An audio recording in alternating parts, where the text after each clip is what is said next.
হচ্ছে এই খাতটা ক্ষতিগ্রস্ত হবে। স্বাস্থ্য খাতে বরাদ্দকৃত বাজেটের যথাযথ ব্যবহার এবং এর ইতিবাচক ও নেতিবাচক দিক নিয়ে রাজধানীতে এক সেমিনার অনুষ্ঠিত হয়েছে।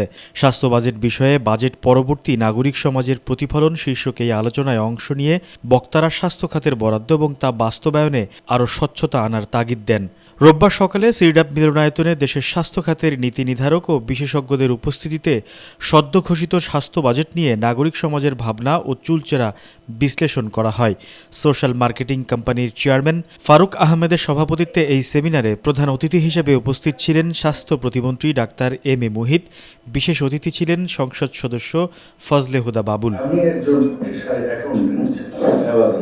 অনুষ্ঠানে ঢাকা বিশ্ববিদ্যালয়ের স্বাস্থ্য অর্থনীতি ইনস্টিটিউটের অধ্যাপক ডক্টর রুমানা হক মূল প্রবন্ধ ও কিনোট উপস্থাপন করেন। তিনি চলতি বাজেটে স্বাস্থ্য খাতের বরাদ্দ বাস্তবায়ন চ্যালেঞ্জ এবং নাগরিক সমাজের প্রত্যাশার একটি তুলনামূলক চিত্র তুলে ধরেন। রোগ প্রতিরোধ এবং জনগণের মধ্যে সচেতনতা বৃদ্ধির জন্য স্বাস্থ্য ব্যবস্থাপনায় বিনিয়োগ করা হবে। সেই সাথে মাতৃ এবং শিশু স্বাস্থ্য এবং পুষ্টি বিষয়ে গুরুত্ব দেওয়া হবে। এইবার ইমিউনাইজেশন কভারেজ অর্থাৎ আমাদের যে কভারেজটা আছে সেটাকেও বাড়ানো হবে। সেই সাথে অসংক্রামক রোগ যেন দ্রুত চিহ্নিত করা যায়, বিশেষ করে ক্যান্সার, ডায়াবেটিসের মতো অসংক্রামক রোগগুলোকে দ্রুত চিহ্নিত করে এটার সেবা দেওয়ার জন্য এবারের বাজেটে কিন্তু সুস্পষ্টভাবে দিক নির্দেশনা দেওয়া আছে। গত বছরের তুলনায় প্রায় 96% বেশি। গত বছরের যে রিভাইজড বাজেটটা ছিল সেটা কিন্তু জিডিপির 0.58% ছিল, যেটা এই বছরে বেড়ে 1.1% হয়েছে। গত বছরের তুলনায় এই বছর আমাদের ন্যাশনাল বাজেটে যে স্বাস্থ্যের যে অংশটি সেটিও বেড়েছে। এবার ন্যাশনাল বাজেটে 7.4% স্বাস্থ্য খাতে বরাদ্দ করা হয়েছে এবং উন্নয়ন বাজেটে 35,530 কোটি টাকা বরাদ্দ করা হয়েছে। আর আমাদের যে পরিচালন ব্যয় সেখানে 27,826 কোটি টাকা বরাদ্দ করা হয়েছে। সেমিনারে উন্মুক্ত আলোচনায় চিকিৎসক ও স্বাস্থ্য বিশেষজ্ঞরা স্বাস্থ্য খাতের বরাদ্দ নিয়ে ইতিবাচক ও নেতিবাচক দিক তুলে ধরেন। এবারে জিডিপি যদি শতকরা 2 থেকে 2.5 করা হতো তাহলে লক্ষ্যমাত্রা 5-এ চতুর্থ বছরে পৌঁছাতে সহজ হতো।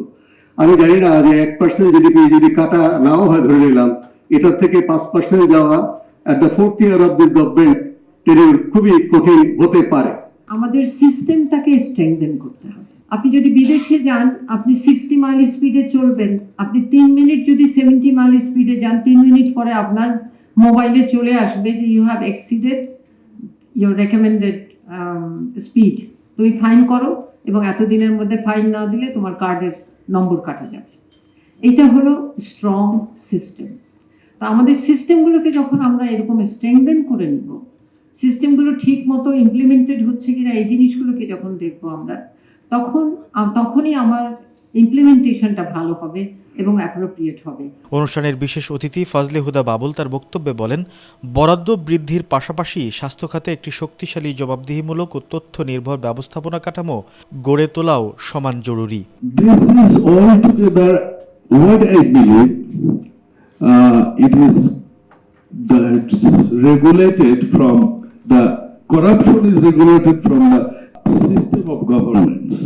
আমরা কিন্তু last 55 years we are a Bangladeshi, but মানে খুব অল্প সময়ে জনগণের সরকার ছিল।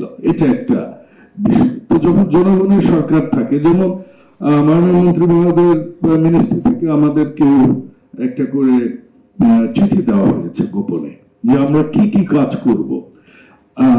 What the parliament members will do with the primary education, with the existing system, whatever is there, ওইটা কেমন ফাংশনিং করছে, how we will interlink between the service receiver and the provider, এই দায়িত্বটা আমাদের দিয়েছে।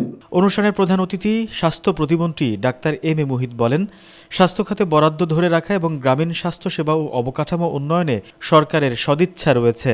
আজ পর্যন্ত বাংলাদেশে এর আগে কোনো বাজেট দেখিনি যে বাজেট হওয়ার সঙ্গে সঙ্গে অত্যন্ত সিরিয়াস ক্রিটিসিজম সহ বিরোধী রাজনৈতিক দল, এমনকি সাংবাদিক, বুদ্ধিজীবী, শিক্ষক তাদের শিক্ষা সেক্টর নিয়ে, চিকিৎসক বা জনস্বাস্থ্য কর্মীরা স্বাস্থ্য সেক্টর নিয়ে মোটা দাগে কিন্তু প্রতিবাদ, অসন্তোষ, সমালোচনা এগুলোই বাজেটের পরদিনের সাধারণ ঘটনা।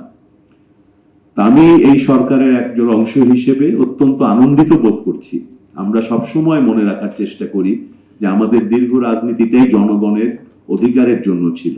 আমরা অনেক বড় বড় বাজেট এবং বড় বড় কর্ম পরিকল্পনার কথা বলেছি, সেগুলো অত্যন্ত গুরুত্বপূর্ণ। এই সব কিছু সঠিকভাবে ঘটলেই কিন্তু কেবলমাত্র শেষ পর্যন্ত গিয়ে আমরা ওই চারটা জিনিস পাবো।